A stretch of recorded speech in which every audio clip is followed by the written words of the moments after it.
এই সূরা তেলাওয়াত যারা করবে তাদের অনেক ফাজিলাত। এক নাম্বার ফাজিলাত হচ্ছে এই সূরাটা মানিআতুন মিন আযাবিল কবর। এই সূরা যারা তেলাওয়াত করবে তাদের কবরের আযাব হবে না। কবরে যাওয়া লাগবে কি লাগবে না? যাওয়া লাগবে না। কার কার হাত তোলেন? একজনও নাই।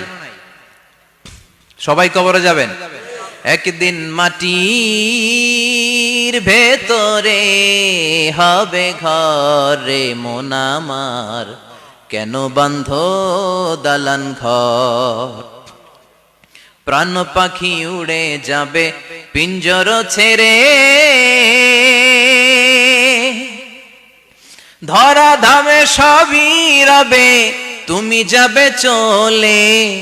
বন্ধু বান্ধব যত মাতা পিতা দ্বারা সুত সবই হবে তোমার পরে মন আমার, কেন বান্ধ দালান ঘর?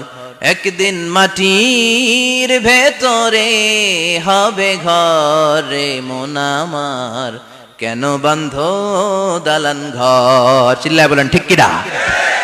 যাওয়া লাগবে, কেউ বাঁচতে পারবে না। দাদা চলে গেল, বাবা চলে গেল, মামা চলে গেল, আমারও যাওয়া লাগবে। আরো সেলিব্রিটি চাই, আরো সম্পদের পাহাড় চাই। ব্যস্ত, আমরা মহা ব্যস্ত। এত ব্যস্ততা কিসের? স্টপ, থামেন, অনেক হয়েছে, আর না। বসেন, একটু ভাবেন। দাদা চলে গেল, বাবা চলে গেল, মামা চলে গেল, আমাকেও চলে যেতে হবে। মাঝে মাঝে কবরস্থানে যাবেন, যে একটু দেখবেন এই কবরস্থানে শিশুরা শুয়ে আছে, কিশোররা শুয়ে আছে, আপনার মতো তাগড়া যুবকরা শুয়ে আছে, ওদেরও রক্ত গরম ছিল আপনার মতো। আজ ওরা নাই, সব শেষ। আপনাকেও যেতে হবে। এই কবরে আমাদেরকে যেতে হবেই। কবরের প্রশ্নের উত্তর দিতে হবে। চিল্লায় বলেন ঠিক কিনা? কবরে প্রথম প্রশ্ন করা হবে, মার রব্বুক, তোমার রবের নাম কি? আমাদের রব কে? ওমা দীনুক, তোমার ধর্মের নাম কি? আমাদের ধর্মের নাম কি? বিশ্ব নবীর চেহারা দেখিয়ে বলা হবে, এই লোকটাকে তুমি চিনো কিনা?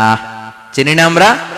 চাঁদের চেয়ে সুন্দর তুমি, নবী আমার কমলিহিওয়ালা, দু জাহানের বাদশা তুমি, প্যারা নবী সাল্লাল্লাহু আলা, দু জাহানের বাদশা তুমি, প্যারা নবী সাল্লাল্লাহু আলা, চাঁদের চেয়ে সুন্দর তুমি, নবী আমার কমলিহিওয়ালা। সুবহানাল্লাহ পড়ে।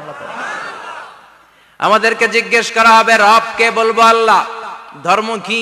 বলবো ইসলাম। এই লোকটারে চিনো নাকি? আমরা বলবো চিনি, আমাদের প্রাণের নবী মুহাম্মদ সাল্লাল্লাহু।